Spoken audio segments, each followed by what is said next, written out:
அனைவருக்கும் என் அன்பின் வணக்கம். நான் உங்கள் நெல்லை அன்புடன் ஆனந்தி. காற்றின் கால் தடங்கள் தன்முனை கவிதை தொகுப்பு நூலில் அடுத்த கவிஞர் கல்பனா சுரேன் அவர்கள் அமெரிக்காவிலிருந்து. எழுத்தாளர், பேச்சாளர், 28 ஆண்டுகளாக யோகா மற்றும் தியான பயிற்சியில் இருப்பவர். தனியார் வங்கியில் பணிபுரிகிறார். ஆயுர்வேத வாழ்வியல் ஆலோசகர்.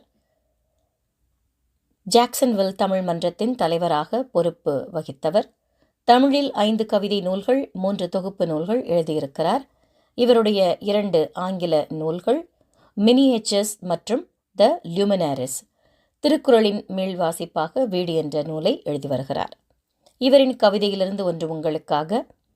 எல்லையில் யுத்தம், வீரன் சிந்தும் இரத்தம், தாயின் கண்ணீர் அவனை காக்கும் நித்தம்.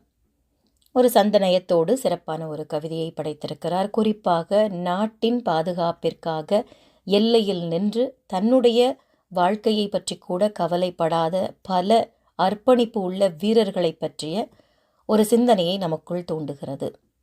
அங்கே எல்லையில் நின்று நமக்காக, நம் பாதுகாப்பிற்காக அந்த வீரன் சிந்தக்கூடிய இரத்தம், அவனுடைய தாயின் கண்ணீர் அவனை காக்கும் கவசமாக நித்தம் செயல்படுகிறது.